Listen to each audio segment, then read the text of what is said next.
Career Edu platformasida kelajakka qadam loyihasini yaratish bo'yicha yo'riqnoma. Buning uchun biz platformada kelajakka qadam qismi orqali tanlov tugmasini bosamiz. Shunda yuqorida o'ng tarafda yangi tanlov yaratish tugmasi bosiladi va biz tanlov nomini kiritamiz. Keyingi o'rinda korxona belgilanadi. Korxonaning nomi yoki stir raqami orqali belgilashingiz mumkin. Ish o'rinlari soni. Bunda kerakli o'rinlar belgilanadi va yaratish tugmasi bosiladi. Va bizda yaratilgan tanlov ko'rinadi. Buni ichiga kirib, kerakli joylarini to'ldirib chiqishimiz kerak bo'ladi. Demak, biz birinchi qismni to'ldirdik. Tanlov. Keyingi qism dastlabki hamkorlik shartnomasi. Bu uchun biz biroz pastga tushamiz va shartnoma shablonini tanlab olamiz. Boshlanish va tugash sanalari biriktiriladi. Shuningdek, o'quv yili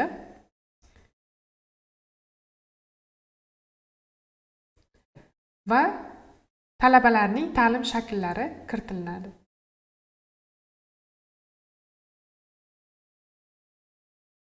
Qaysi kursda o'qiyotganligini belgilaymiz va kerakli talabalarni biz ro'yxatdan tanlab olamiz va jo'natish tugmasi bosiladi.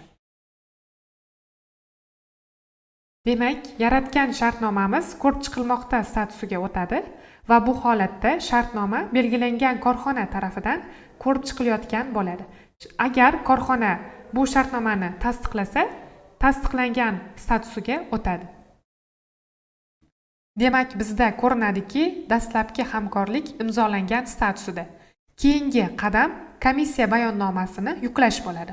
Bu uchun biz pastroqqa tushamiz va komissiya bayonnomasini yuklash bo'limi ko'rinadi.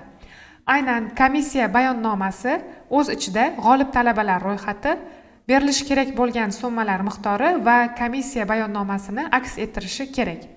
Demak, biz bayonnoma raqamini kiritamiz. Faylni yuklab olamiz.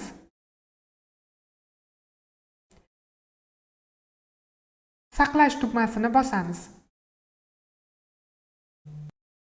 Demak, bizda keyingi qadam 3 tomonlama shartnoma yaratish va amaliyotga jo'natish qadami. Buning uchun biz pastroqda amaliyot bo'limi orqali shartnoma shablonini tanlab olamiz. Va keyingi qadamda amaliyot dasturi shabloni tanlanadi. Va shu qismda e'tibor bering, amaliyot dasturlari aynan kelajakka qadam bo'limi orqali amaliyot dasturlari qismida to'ldirib olinadi. Keyingi qadamda amaliyot rahbarlari biriktiriladi. Bunda bizda ikki xil imkoniyat bor. Ya'niki, har bitta o'quvchiga alohidadan amaliyot rahbarini biriktirish yoki barcha talabaga bitta amaliyot rahbarini biriktirishimiz mumkin bo'ladi.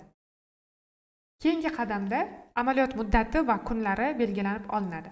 Demak, amaliyot boshlanish sanasi, amaliyot tugash sanasi.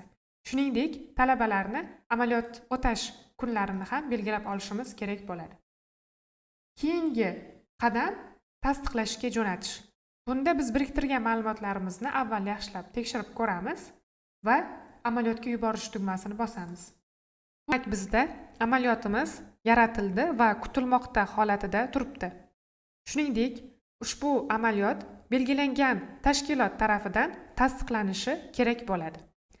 Va bizda tashkilot tasdiqlaguncha amaliyotda biror bir ma'lumotlar xato kiritilgan bo'lsa, o'ng tarafda yuqorida joylashgan tahrirlash tugmasi orqali ma'lumotlarni to'g'rilab qo'yish imkoniyatimiz bor. Va bizda oxirgi qadam bank tasdiqnomasini yuborish.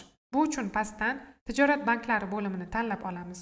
Bu jarayondan asosiy maqsad amaliyot o'tayotgan amaliyotchilar jarayonlarini universitet orqali stipendiya ko'rinishida moliyalashtirishdir. Demak, kerakli bankni tanlab olamiz va kerakli shartnoma shablonini tanlab yuborish tugmasini bosamiz. Demak, amaliyot jarayonlarini doimiy ravishda moliyalashtirilishini ta'minlash uchun kerakli to'lov summalarini banklarga so'rov sifatida yuborib turishimiz shart. Bundan tashqari, qoplab berilgan summalarni, cheklari va kengash qarorlari amaliyot tugagunga qadar fayl ko'rinishida doimiy ravishda yuklab borilishi ham kerak bo'ladi. Shu bilan amaliyot o'z nihoyasiga yetadi.